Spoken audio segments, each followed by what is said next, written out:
versus Luxembourg case. From 13th century England to 19th century America, the court said, the common law has consistently authorized the punishment of those who have attempted to kill themselves or assisted others in doing so.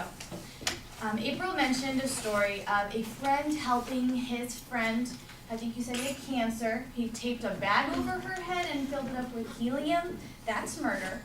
That's not physician assisted suicide.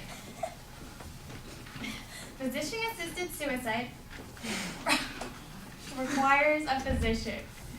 Now, let's go ahead and throw that story out. Okay, the Supreme Court, Washington versus Luxembourg, that in almost every state, indeed in almost every Western democracy, it is a crime to assist a suicide. We are confronted with a consistent and almost universal tradition that has long rejected the asserted right and continues explicitly to reject it today. Even for terminally ill, mentally competent adults, the asserted, I can't stop laughing. The asserted right to assistance in committing suicide is not a fundamental liberty interest protected by the Due Process Clause. It is not a legal right that we have to decide when we'd like to pass. So it then again comes down to vanity. The American Medical Association stated that physician-assisted suicide presents one of the greatest contemporary challenges to the medical professions. Ethical responsibilities proposed as a means towards more humane care of the dying assisted suicide threatens the very core of the medical profession's ethical integrity. It creates a slippery slope.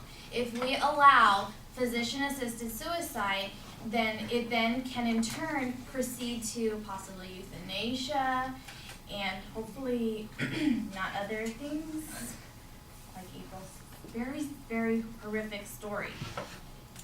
Okay,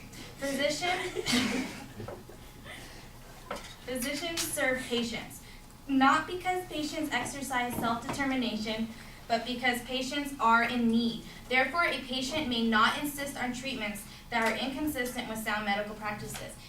This is from the American Medical Association. Physicians are the ones that are determining when somebody is able to pass. So that's, for example, when they pull the plug. That's because that person has nothing left. They are brain dead. Of somebody who is terminally ill, their brain's still there. They're just making that willing decision, okay, you know what, I'd like to pass at this point. I don't want to. And we've already mentioned that it's not off of pain and suffering because there's no statistics in regards to pain and suffering.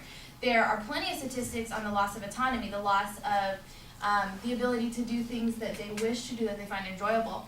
And then there's the scary fact that the courts even stated whether or not it be a burden and that be the reason that they wanted to pass. Just like with this letter that Stephanie had written from the Oregon, what is it, the health plan, that would be an issue. Time. Thank you. I spent all my time laughing. Jerry.